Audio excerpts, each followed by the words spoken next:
Hi friends, I'm Melanie. I have been a classroom teacher for more than 20 years, and this channel is all about life in the classroom. If you knew me, you would know that I do not gush easily. I've been accused of being a little cold, actually. But this book, Ground Zero by Alan Gratz, is totally gush-worthy. I may have let a tear or two slip while I was reading this book. I owe Alan Gratz a huge thank you, because for the past 20 years, I have not been able to adequately articulate for students on September 11th the gravity of that day. I have not been able to explain to them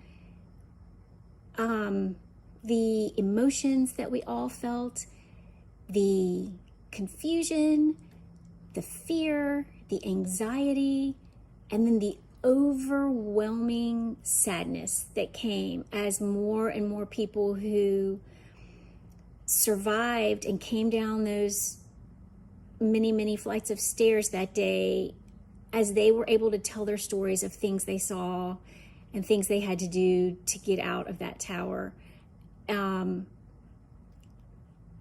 See, this is what I'm talking about. I cannot adequately articulate what that feeling was. And this book does this for me.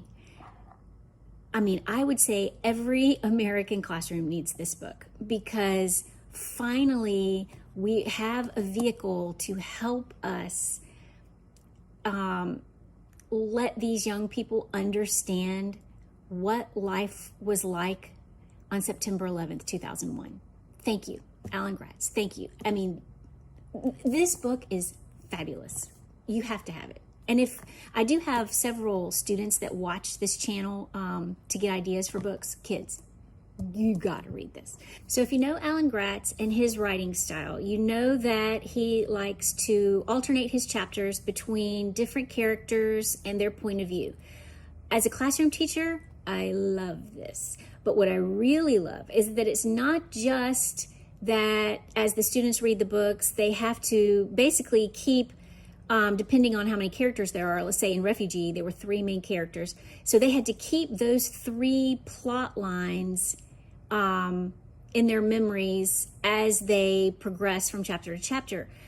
But what I really love is that Alan Gratz writes all of these main characters also exist in during different time periods. So the kids have to hold in their working memory not just the plot line, but what life was like in 1943 versus what life was like in 1994, or depending on the book, whatever the case may be. Now, in Ground Zero, you only have 2 characters, and so the chapters flip-flop back and forth between these 2 characters. So you have Brandon, who his story takes place on September 11th, 2001. He's in the North Tower. And then the other character is Rashmina, and she is living during 2019 in Afghanistan. Now, again, if you're familiar with Alan Gratz, you know that the cherry on top, the most magical part of the whole story is always that he finds a way to connect the characters somehow, even through time. And it's always mind-blowing. The kids always love it. So I just found out about Ground Zero not too long ago. I ordered myself a copy, and I ordered a copy for a student that I have who last year we read Refugee at the beginning of the year, and then this particular student devoured any Alan Gratz book. I mean, whatever our library didn't have, he had his mom order for him.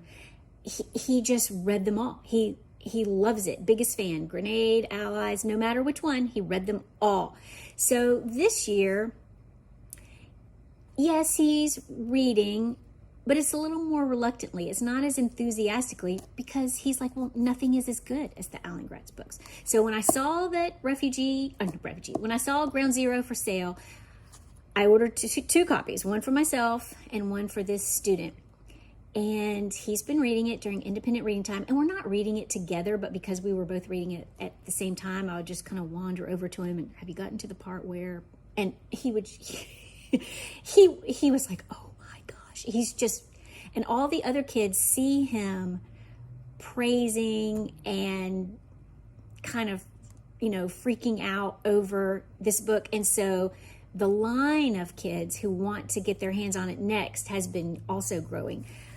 But yesterday I had a class, and this boy came in during another class while I was teaching another class, and his hands were just on his head like this, and his eyes were huge. And it was, I finished, Miss Howell, I finished. And I was like, okay, so what? And he was like, quote, it all makes sense now.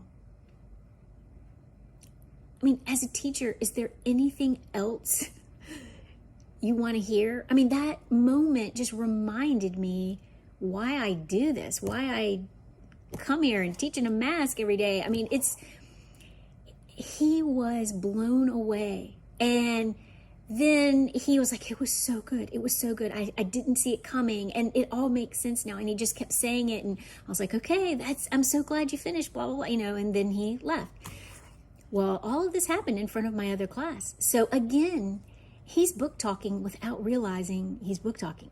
And it's actually kind of funny that there's one particular little girl who's been hounding him for about a week now to take it home, hurry up, finish up. I'm dying to read it, So I ordered extra copies because I had a bad feeling things were going to get ugly if I didn't have extra copies around.